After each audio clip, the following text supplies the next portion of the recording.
Hello and welcome to Autistic Pride Aberdeen. My name is Marion McLaughlin. I'm the founder and organiser of the Autistic Pride events that take place here in Aberdeen City. Our events have always been done in collaboration with the Scottish Women's Autism Network and the AAA's, the charity that I work for, and this year is no exception. This is our third year taking part in Autistic Pride, and while we are absolutely gutted that we can't go out and blow bubbles in the park or put on an art exhibit the same way that we have done previously, we are really excited to be taking part in this online event. So thank you so much to the Autistic Pride Alliance for organising and supporting all of this. We're thoroughly delighted to be here. And we've got a really exciting hour coming up. We have the wonderful Aileen Paterson from Swan is talking about her creative process and sharing some of her work. We are delighted to have Chris Bonnello from Autistic Not Weird. Chris's second book has just been released, so he'll be talking with us about his creative process and his work as an author. So sit back, relax, get yourself a cup of tea, and we hope that you thoroughly enjoyed the next hour in our company.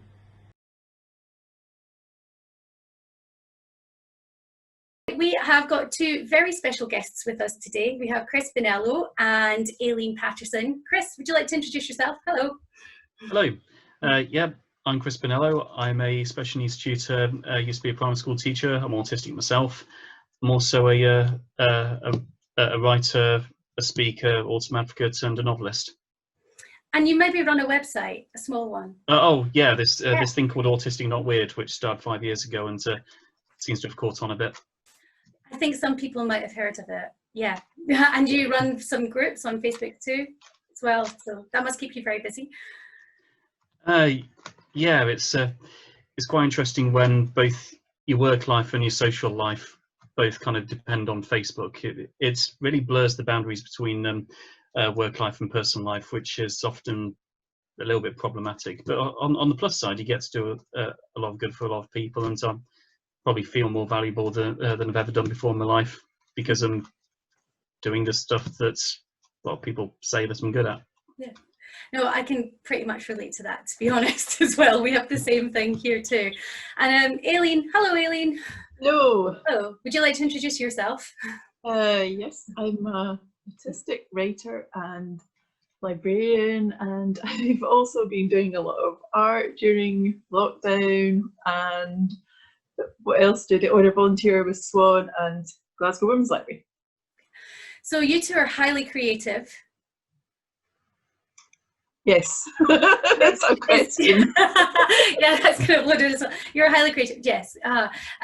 Which I have to admit is something I'm really envious of, because I'm creative, but nothing that you can sort of pick up. I can't pick up a book and say I wrote this, or sort of point to a painting and say I created that. That process must be really cool to go through, though. Personally, I think people often underestimate their own creativity. There's people confuse creativity with experience. For example, someone who picks up a paintbrush for the first time might be really creative with it, but not yet mastered the disciplines of it, whereas someone who's been painting for ages may be doing it without much in the way of creative flair.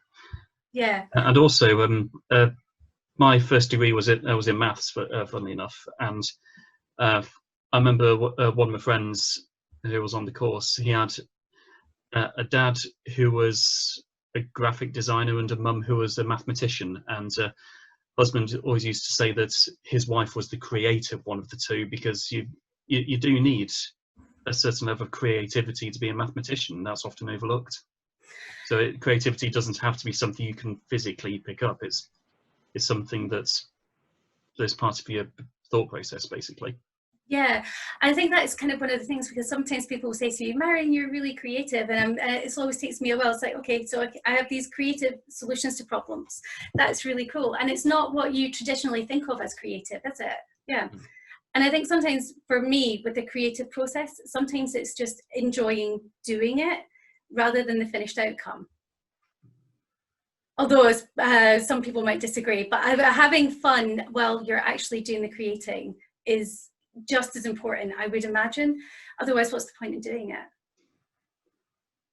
depending on what you're doing, Yeah. sometimes think about the end product actually gets in the way of the creative process.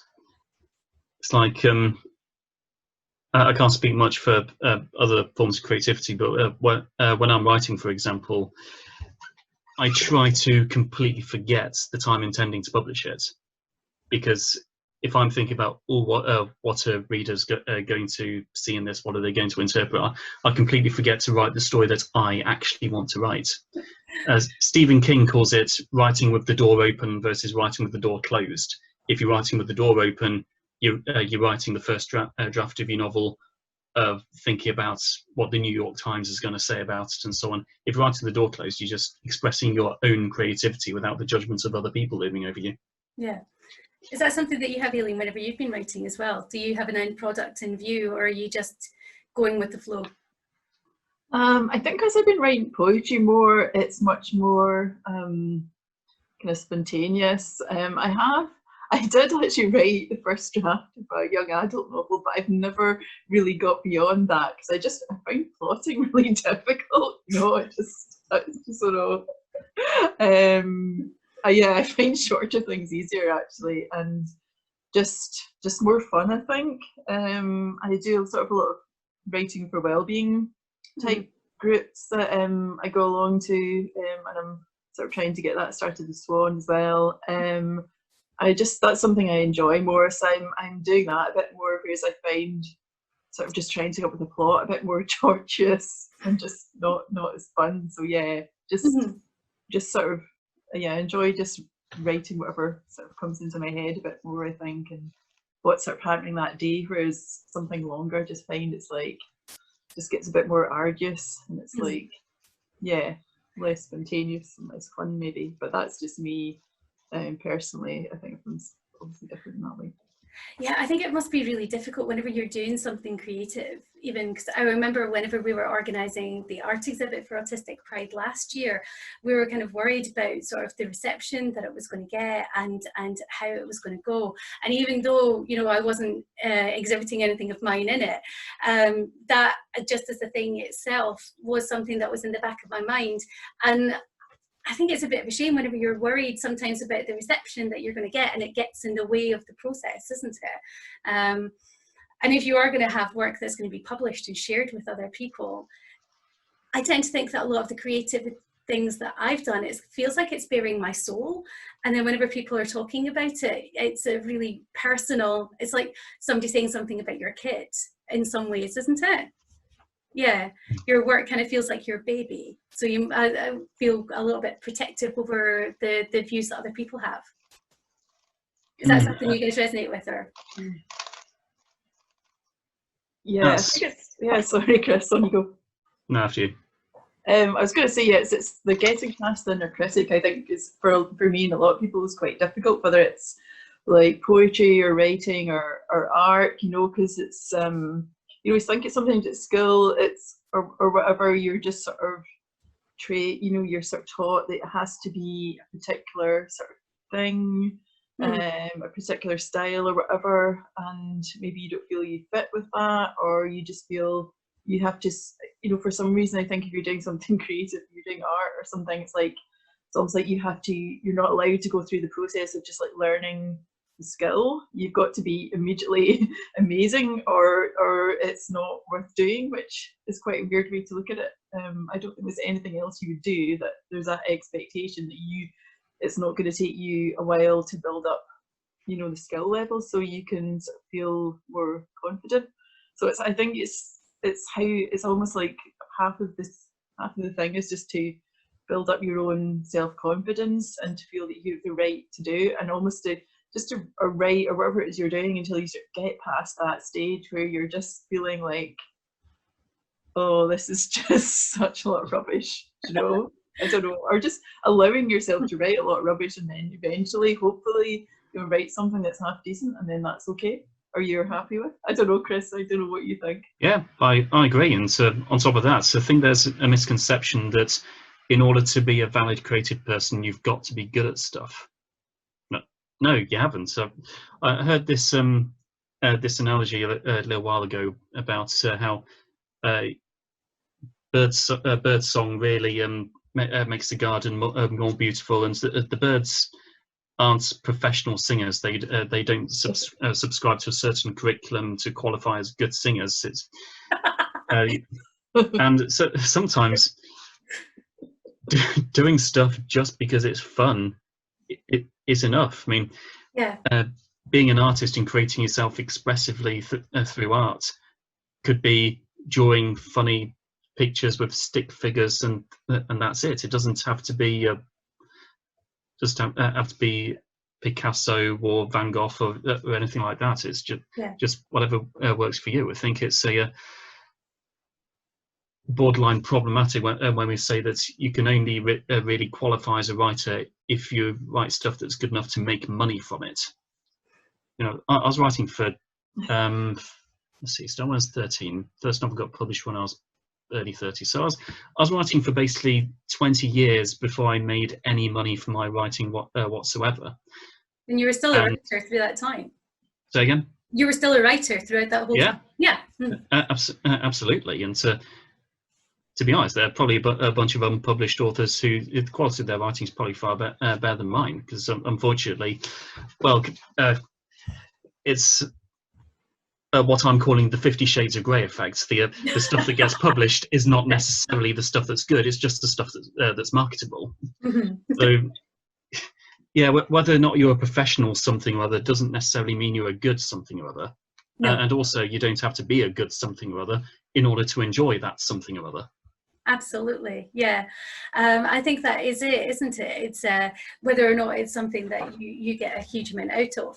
There's a young autistic chap that I know who's in primary school, and recently he's taken to doing something which I think is really creative, and there's certain bits of music that are really dramatic in movies that he absolutely loves, and he'll turn the TV down whenever there's a really dramatic bit, so then there's no volume, and then play that really dramatic music over it, so then it can add drama to it. Oh, brilliant. Right? And it's, again, it's not something that's sort of tangible, but the level of concentration, the timing, so that the music fits in with what's going on, and it fits in with the subtitles and everything. It's, yeah, and I think that the joy that people get out of doing something that is different, you're making a difference to the world around you, changing the way that it gets perceived and things, and it's huge, isn't it? And it doesn't matter whether that's getting 1 million books sold, or whether it's just entirely for your own enjoyment. Creativity is valid regardless, isn't it? Yeah. As much as most people would prefer the 1 million copies sold, then yes, it is equally valid. I mean, I'm sure that'll happen at some point, if not already. It's bound to, right? Bound to. I tend to think as well, whenever I'm doing anything creative, and I don't know if it is just purely an autistic thing or if it's something that other creative types get to, is I get massively absorbed in it to the exclusion of everything else. So there are times when I've been working on something and I'll be sitting maybe in my living room and tapping away, and my husband might come into the room and he'll say, "How are you doing, Marion?" And then at that point I'm like, I need to go to the toilet, I need to eat, and I need to drink, and I haven't noticed any of these things at all. My leg has gone numb, so then, you know, I stand up and I fall over because of that sort of thing. And I just find it so utterly absorbing that the world ceases to exist outside of it. And, you know, it's kind of like, you know, getting massively absorbed in a special interest as well. But it's whenever you're creating something, there's not necessarily an easy stopping point to get to, a natural break. And that can be a little bit tricky whenever it comes, for me, for self-care, to be honest.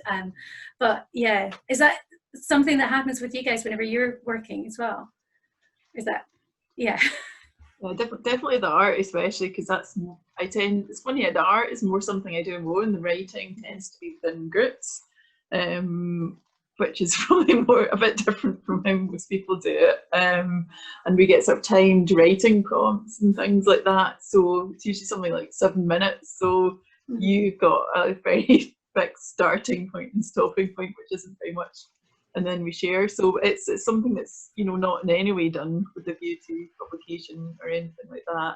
But it's just, I think it's just very therapeutic. So it's actually, Yeah, and it's good to have something like that. Is just the emphasis is absolutely on just something that's for you and not with a view to being published. And actually, I think you can get, in a way, you can get better writing that way as well, because it's just having that complete freedom to just write, you know, the biggest lot of rubbish if you want. But it's something. The point is, it's something you're expressing honestly and openly, and that's true for you, and that sort of tends to make it. I mean, it's difficult to say what's better or not better, but just more interesting to read, maybe. More from the soul. What was that? So a bit more from the soul. Yeah, exactly. Yeah. Mm. Yeah, and I love doing that, and I love hearing, you know, what other people write as well. And it's like, I think as well, it's almost like a way of communicating that sort of cuts out all the small talk as well. You know, it's like, right, this is actually what I want to talk about, and I love that. You know. Actually, do you know what? Well, Aileen shared some of her poems with me a couple of weeks ago, and I have to admit, whenever I'd finished reading that little document that you sent, I did feel like I knew you better, and then I felt really guilty that you weren't part of that process, and it felt like a one-way street, and I felt really bad about that. But it was really lovely getting to know you better at the same time. Yeah, this overthinking empathy, isn't it? Yeah. I felt like you'd stolen them from me and made I stole your thoughts. That's it's kind of what poets do, Marion. That's how it works. Yeah. Oh no, I don't know whether I feel bad or delighted. Yeah. Both?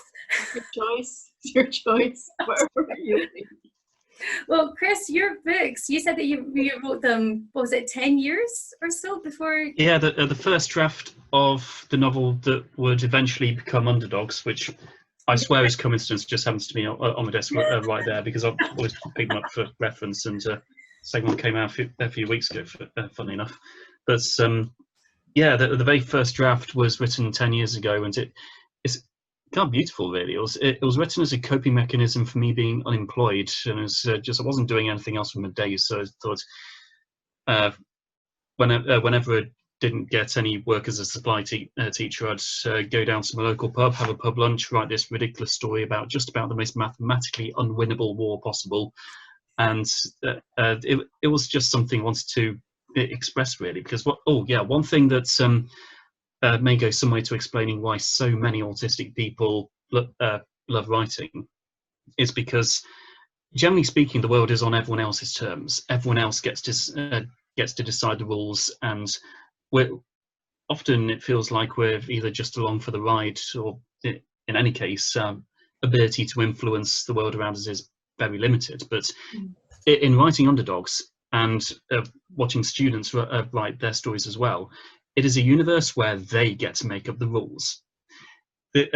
All of these characters, I get to decide what kind of people they are. I get to decide what the plot twists are. I was about to say I get to choose who lives and who dies, but that sounds a bit awful. But no, I think that's fair, though. I think George Martin would have said something similar. Oh yeah, that's. Sure. Yeah. Yeah, it goes back to what we were saying earlier. It started off as just something that was entirely for me. I was never going to get published. I mean, it was ridiculous. Who on earth was going to publish something like that? And then skip forward to 2017. It was my dissertation for my creative writing masters. Less than a year later, someone saw it, like an editor saw it and said, "Oh, I know a publishing company that's interested in that kind of thing." And a year later, it was actually here on my desk, actually published, and we're 2 novels into the series now. But everything I said earlier about writing with the door closed, doing things for you rather than just writing for the market, because the market changes direction every 6 months anyway. Yeah. It's like once Twilight came out, everyone started writing vampire fiction because they think they'd cash in on it. But by the time they'd finished, by the time they submitted it to publishers, the market had already moved on, and it was suddenly something else. I think it was Hunger Games by that point. So yeah, but, write for yourself. If you're lucky, if eventually the market will turn in a direction that's in your favour. But one thing's for sure: if you only write for the marketing and don't write for yourself, you'll never really get anything that you're proud of, and it probably won't succeed anyway. No. But one thing that's just to finish off, the thing that I really liked was that about a month into this lockdown, I managed to finish the Underdog series. I'd struggled with the third book onwards out of a book series of 4. I managed to get the first 2, what I believed were kind of right, and then got stuck on the third one. But the moment the publisher said, "Oh yeah, send us a second book," that's fine, I immediately started writing the third because, well, time was probably going to start running out. Yeah. But it meant that after 10 years and 4 months, I finally finished what I started. And the thing that they said was beautiful at the start, but it took me a long, long time to actually get to my point.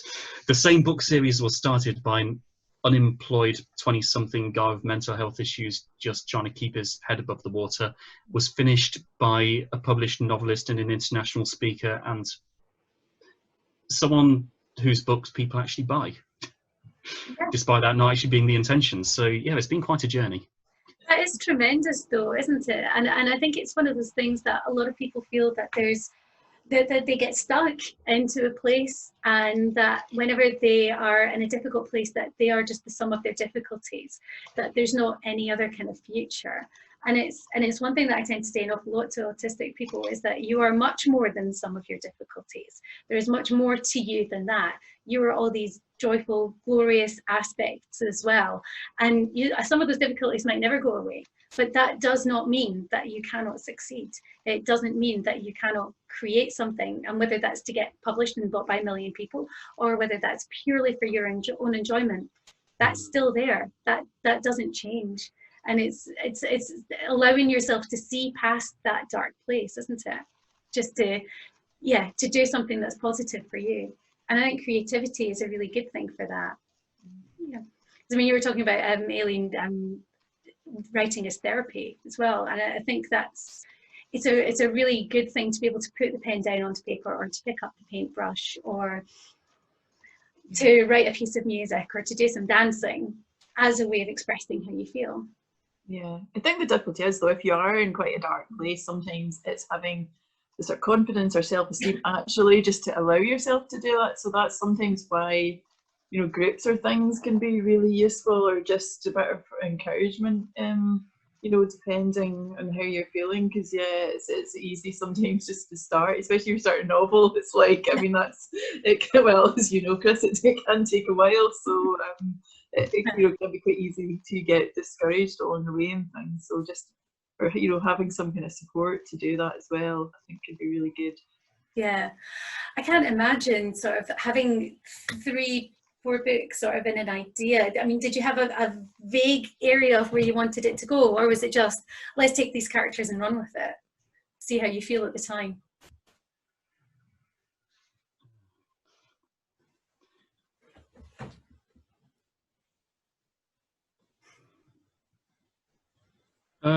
Tricky. The thing is, George R. R. Martin says that you got 2 types of writers. You got architects and you've got gardeners. The gardeners are the kind of people who just put some characters in a situation, see what happens. And on the one hand, it really, really works for some people, except you can kind of take it too far, where it's so unstructured that you end up a quarter of a century passing and not finishing your novel series, George R. R. Martin. At the other end of the scale, you've got architects, and that's basically me as a teenager, where every single thing needed planning out very, very specifically, and was utterly inflexible. These days, I'm about 85% architect, 15% gardener, where I'm writing stuff, it is specifically planned because I need to know what I'm doing. But if I'm in the middle of writing and then something better comes up, I think, you know what, yeah, stuff it, let's put this in as well. So I think for me personally, I've got the balance right. But yeah, the series is kind of trying not to give anything that could even be interpreted as spoilers here, but it goes roughly in the same direction that I'd planned, except, well, to be frank, I'm a much better writer now than I was back in 2010, so I've refined it, and so that some of the main set pieces and maybe or maybe not death scenes are pretty much exactly the same as they were back then. But even if you're the strictest architect type writer possible, you do still need a bit of flexibility. You need to give yourself permission to change your own mind about about things, even if you spent the last 10 years with that being a specific plan. Sometimes you need to be able to change. I think Neil Gaiman did have a really nice quote about George R.R. Martin not being, try to think of how to put this in a polite way, not being beholden to having to do anything. Fully aware that some children might be watching, yeah. But at the same time, as a fan, I'm looking forward to more coming out. And I bet some of your fans, though, Chris, would have been sat there going, what's he saying next about these death scenes? Yeah, just to listen in, make sure that they're getting something. So I didn't hear that last bit. So yeah, I bet some of your fans will have been sort of leaning really close at that point. What's he saying? What can I glean from that bit? Who's going to happen? I just like the fact that you're calling them fans. I don't strike myself as the kind of person who has fans. Like people who read my books and kind people who send me compliments, and the occasional person who this is the very first bit of feedback you had for the second Underdogs book. The very first person to finish it in simultaneous sentences said, "You're a monster," and "When's the third book coming out?" Which was great. I loved that feedback. Brilliant, isn't it? Yeah. Yeah. Oh, a couple of people, whenever we said that we were going to be talking to you, said, "Oh, I'm such a fan." So apparently you do. So there you go. Wow. That's quite nice, right? Yeah, / overwhelming / huge compliments. Yeah, thank you. All right, let's move on then. No, I know some people who, whenever they get complimented, they just do not know how to take it, and they get massively just and yeah. I've got to be honest.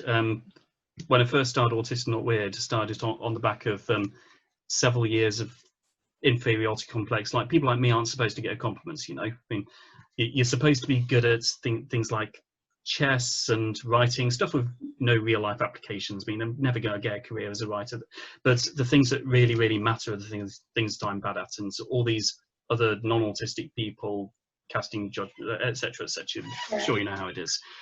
But after I started Autistic Not Weird, started getting people sending me some really nice compliments about how much I'd helped their teenage children with really low self-esteem. And so back in 2015, the me who was reading it back then, I had to like stand up, walk away from the computer, spend the next half an hour kind of processing it. Because it was a lovely compliment. It made my day, but at the same time, I'm not sure if cognitive dissonance is the right word, but am I allowed to receive compliments? That means I did something good. Am I the kind of person who's allowed to be seen positively? I mean, like typical autistic self-esteem, the way we're kind of forced to see ourselves by other people a lot of the time. Yeah, I think this is one of the reasons why we kind of started Autistic Pride in Aberdeen as well, is partly because I taught lots of autistic kids, partly because I'm the mother of an autistic child as well. Whenever I got my diagnosis, I thought, one of the reasons why I wanted to be assessed in the first place was because I thought, if this means that I can help the other autistic youngsters that I know to feel good about themselves, if they can see that there are some autistic adults out there who are happy and confident with their identity, that's got to be a good thing. Because when I was growing up, if I'd had somebody else out there who was like me and doing well and feeling happy about themselves, that would have just meant the world. It really would have. And I maybe wouldn't have seen myself as this loner weirdo to quite the same extent. I mean, I'm still a loner weirdo in some ways, but I kind of feel like I'm a loner weirdo with a community now that's there whenever I want it, which is really nice. That's absolutely fine. And I remember sort of walking away from the hospital with my new diagnosis and being excited to go home and telling my family. And I'd heard about Autistic Pride, and then it was something that I was really excited about. And I was like, I'm going to put on a Pride celebration because I'm so damn happy. This is great. And I'd said it to one of my colleagues a couple of days later, and I wasn't thinking it'll happen in 2018. I was thinking maybe 2019, 2020. No. 3 or 4 months later, that was it. It was happening. Brilliant. And it was all very, very last minute and kind of thrown together. But one of the things that people did come up to us and say was, I've never been around other autistic people. This is great. And I've never really met any other people who are like me. This is great. We had a young girl who had just been diagnosed autistic that week. Wow. She was 6 or 7 at the time, and there were all these other autistic women who were going around, and we kind of said, congratulations, welcome, you're part of our community. This is really nice. And the feedback that we got from autistic people and from the parents of the autistic children who've come along was really quite phenomenal. And I remember at the time thinking, I don't know what to do with this, I'm just going to ignore it, and stim a lot, and that's going to be fine, right? It's going to be fine, it's going to be fine. And I said it so often, it clearly wasn't fine. But afterwards, once the panic that I'd done something that had been really positive had settled down, it felt okay. And again, it was kind of one of those things. I did something where autistic people felt good about themselves afterwards, and that was allowed. And that's a really big thing, isn't it? It's a big shift in the way that we're thinking. And when you've had people we had people in their 50s who came along who hadn't necessarily been told many positive things about their identity, being able to leave with this big smile on their face because they're part of a community. That's something that they get from your group online, and it's something that they got from us in the park. That's a really powerful thing to do for people, isn't it? And a very creative thing to do. Kind of, yeah, sort of, yeah. No, it was a nice thing, and I think that's one of the things that I do like about creativity sometimes, is the effect that it has on others. And I think for some people, whenever, I know that, Aileen, when I was reading your poems, even though they were written by you, as an autistic woman, I saw myself reflected in a lot of them. That was really nice. And if I was sort of ages with some of the characters in your novels, Chris, seeing myself reflected in something that's creative, in something that's out there that anyone could go and buy or anyone could borrow from a library, that's not something I had growing up. That's really powerful. That's a huge difference to other people, I think. It's something that I know that the autistic kids that I've worked with, my own autistics, and being able to see themselves out there in society, in a book that they can carry around, in a video that they can watch on YouTube. That's huge, seeing yourself reflected. Yeah. And just to help sort of, I don't know, the wider understanding, it's okay, everybody doesn't have to be the same. You know, it's okay. For some people are a bit different, and that's fine as well, I suppose. You know, it's like, we don't all have to fit a particular, I don't know, ideal for something. I mean, I don't know, even, yeah, I mean, who fits that anyway, whether you're autistic or not, you know, a lot of the time, really, it's all nonsense. Well, it's one of those things, isn't it? You know, when autistic people are told that we have to sort of be very assimilated and look like everybody else, whereas non-autistic people are celebrated for their individuality, you know, and it's a really strange way, isn't it? Yeah.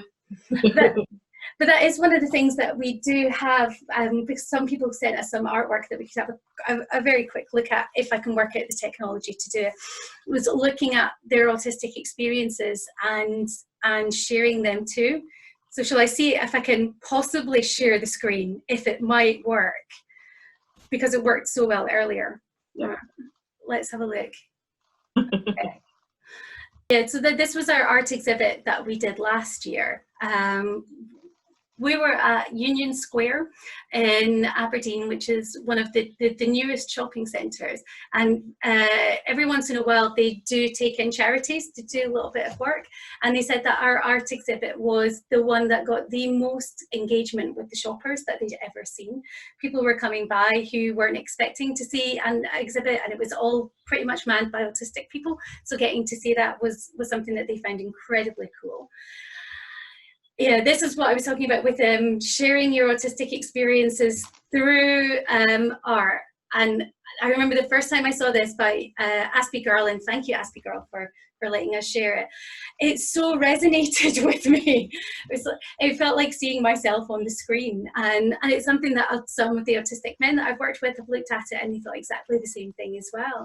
And I think it's because anxiety is just so part of many of our everyday lives. I can't imagine what it's like to not feel anxious for any kind of length of time. And yeah, there are times that I generally thought, oh, today's a great day, so I must be forgetting something. What on earth am I forgetting? Ah! And that's exactly what she's done here, isn't it? It's really nice to be able to have that. Far too accurate. distressingly accurate. Has she got a crystal ball? I'm fairly sure she's tapped into my brain to see that, right? Or maybe it's just autistic empathy. I think so, yeah. Very much. Yeah, the other one that she did that I really, really loved was... Oh, I just felt something looking at that. What did you feel? Like, yes. Yes! The little flying thing at the end, I've never literally pictured flight as part of the sensation, but I see exactly what it's communicating. That is how it feels. It is, isn't it? Yeah. I remember as a kid always loving stepping on leaves to hear the rustle and sort of being told that I would eventually grow out of it. I'm in my 40s now and I have not grown out of it, and I would be really, really sad if I did. It's glorious, that crunch. I've not grown out of it either, so... No, thank goodness. I'd be really sad if I had done. That would be... Yeah. Yeah, this is one that I also really kind of hard related to as well. I love Halloween. Really, really love Halloween, and getting to dress up is just fantastic. But the masking as part of autistic experience is so much there for so many people. I don't know how much you guys mask, but whenever I hit autistic burnout shortly before I got my assessment to find out that I was autistic, I just couldn't mask anymore. And since then, I've not felt the same need to, and I've tried really hard not to going back to masking. But even with that, there are times I catch myself masking and I'm thinking, why am I doing that? And then I remember sometimes it's because you feel like you have to in order to fit in, but it's... Yeah, I think the older I get, actually, it's interesting. I think the less I do it. I don't know if it's just tiredness or something. I don't know. Or maybe you're just wary of the fact that, look, you know, I've been doing this for long enough. It's only worked once in a while. So how about I just say stuff it, be the person one, be all like. In fact, during the worst days when I was masking my worst, I am.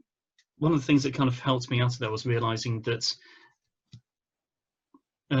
sounds a bit depressing, but perhaps the biggest clue that the friends had had for 5-10 years at least were genuinely friends of mine was the fact that they'd have had plenty of opportunities to stop being my friend if they felt so motivated. So yeah. So yeah, you learn a lot about who your actual friends are once the mask comes off. And as sad as it sounds, like, oh, as soon as they saw who I really was, they abandoned me.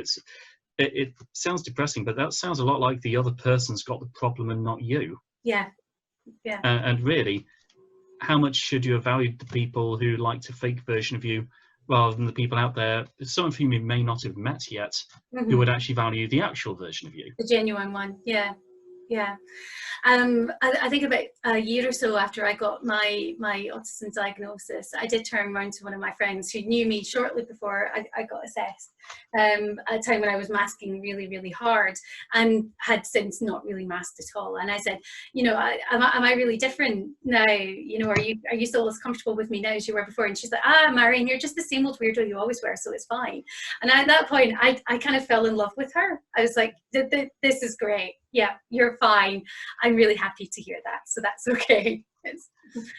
I love this one because it's got fidget objects in it. And I think when people talk about fidget objects, they tend to think about for young children in school. But as someone who's been sat here playing with one for as long as I have been, and yeah, for sure, they do make such a difference, don't they? I don't go into a meeting without a fidget object these days. It just doesn't happen. And it does make a huge difference for helping to block out some things and for helping to manage. They're so valuable. So this is our future. It's where we're going to return eventually, at some point. Yes? You guys are really reassuring there. Thank you. Yes, sorry. I'm mesmerised for the boy who appears to be sort of trapped in the bubble in the middle there. Can I just point out that he's jumping up and down in that one and clearly having an enormous fun. Yeah. That he may have been trapped in a bubble, but it was great. That's where he wanted to be. Yeah. That's fine. I was just surprised that I was looking at some actual real life green plant life as far north as Aberdeen. We have loads. No, I was joking, don't worry. But Can't believe you said that. is that something that's going to get cut out? I think I might want to leave it because it I isn't. would leave that. I think we should leave that. Yeah, we have some. It's I live right next to a nature reserve. There's lots of really nice green areas. It doesn't stay green all year round, but it's quite nice. But actually, this was in Hazelhead Park in Aberdeen, and we have deer there and everything. It's lovely. I'm not trying to oversell Aberdeen, but I don't want too many people coming and visiting. But it is really nice. Yeah. This was a piece that one of our Swan members had done about masking as well, and I remember seeing this and sort of hard relating to it as well, because well, we sometimes joke that I'm a bit of a unicorn up here because we haven't had an assessment and diagnostic pathway for adults yet. Somehow I managed to get assessed and diagnosed, and I'm a woman, so clearly unicorns think I'm mythical because people like me don't exist. And also unicorns, the national animal for Scotland, so it's great. But it does feel a bit like that sometimes, doesn't it? Whenever you come in and you have to, yeah. And our lovely logo redone, which is beautiful. I think there was another couple of pieces that we wanted to share. That this is Scotland and it still has some greenery, so that's quite nice. But it's the beautiful mountains that got me. This is Lindsay Dudley, who is an autistic artist who does some fantastic work. So thank you to Lindsay for sharing with us as well.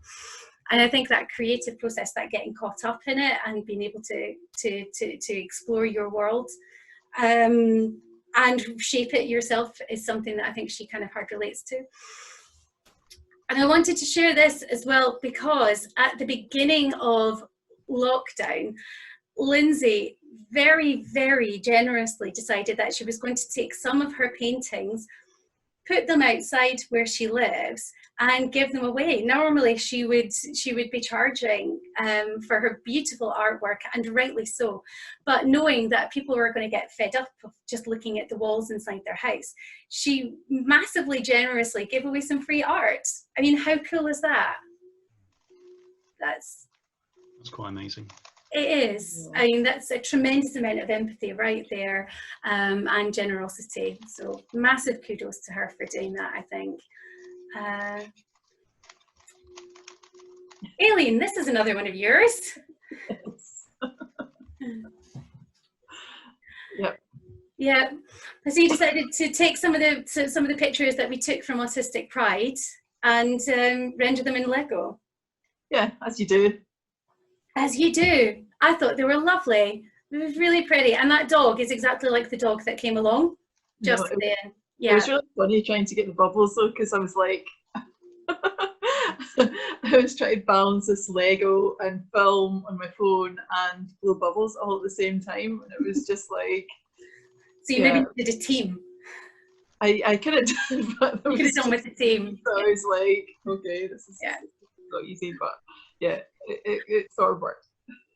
I've just a couple more to share, because last year one of the big highlights that we had when we were in Union Square was a young autistic lad called Logan, and Logan's work was just so massively well received, and I want to say a big thank you to his mum and Logan for sending us some of his new pieces that he's made since last year.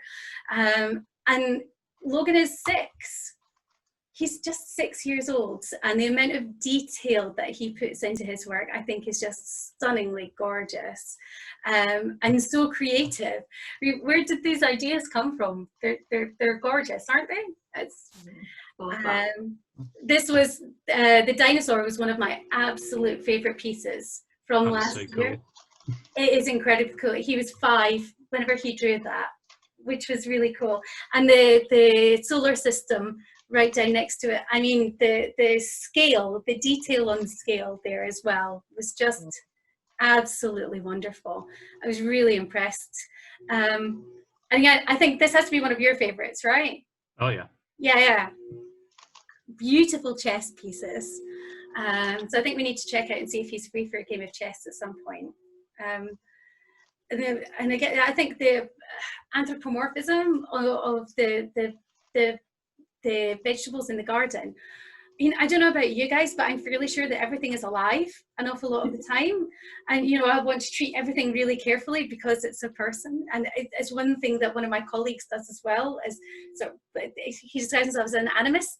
So he treats everything with real reverence and respect just because it's clearly alive. It's clearly a thing. And I like that that's gone on in there too. And the eyes. And these ones are just stunning. And the microorganisms, I think, how many people are talking about microorganisms and things these days? You should make t-shirts or something. I think it'd be really good in a t-shirt.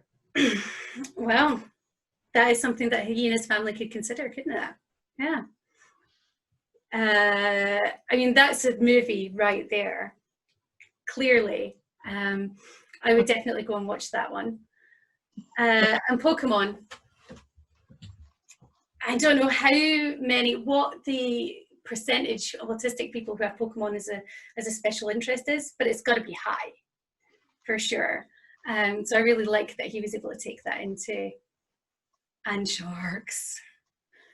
It's all really cool, isn't it? Skeleton as well.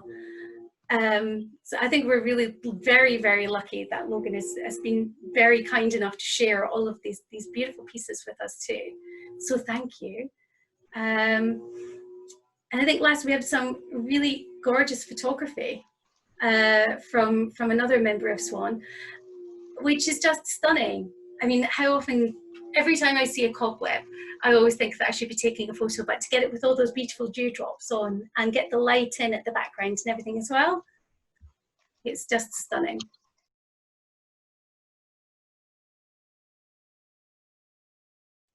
I'll lead the way, she said without hesitation. Go for it. There was a lot to be said for defiance. Kate had grown up believing it was unhealthy, but like most attitudes, there was a place for it. The staff at her last mainstream school had been the opposite of Oakenfold. They did not appreciate her, they did not understand her, and they had not believed her. In the end, she didn't enter special ed because of her autism. She was just bullied out of mainstream by both students and staff. The most important moment of her life had been a panic attack. Sometime during the 8-month wait for a new school placement, she had seen the old school bus out of her bedroom window, and then bang, her mind was gone. Later that afternoon, from underneath the covers of her overused bed, she had come to realise how much she had hated her anxiety and not herself.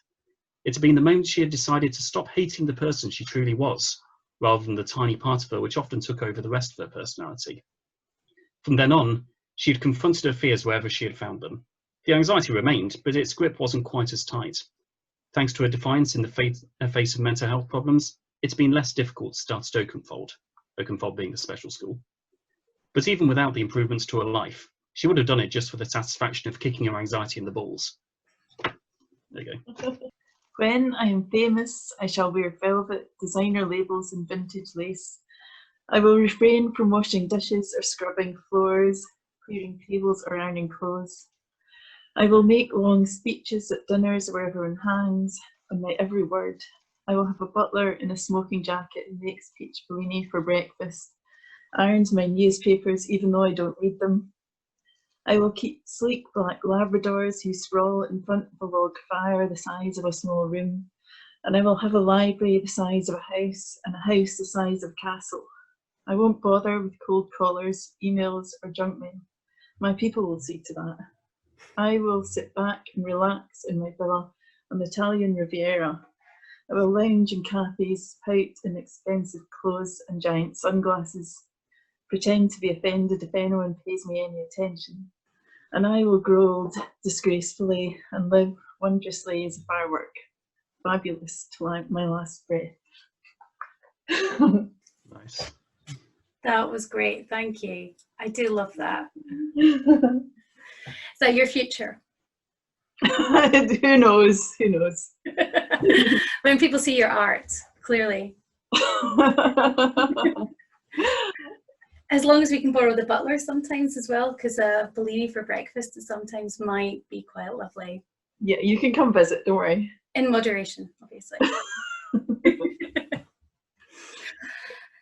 I would like to say a huge, huge big thank you to both of you for coming and joining me today. I've had so much fun talking to the pair of you. And it's been so nice getting to explore your creative processes and how the community has sort of supported and helped you, and how you guys have helped and supported it too. So thank you very much for coming and joining us. Thanks, Marion. No problem, thank you. Yeah, and happy Autistic Pride to everyone out there today.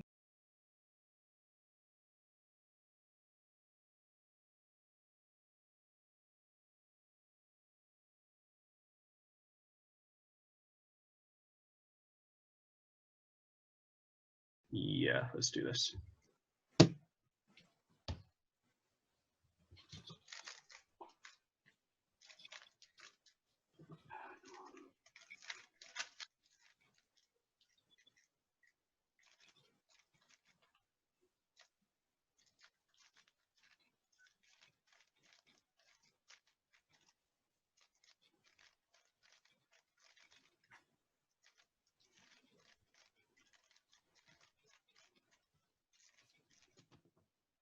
Oh, 27.217 seconds, which is, that's just about dead on average for me. So you know what, given I have people watching, I'm happy.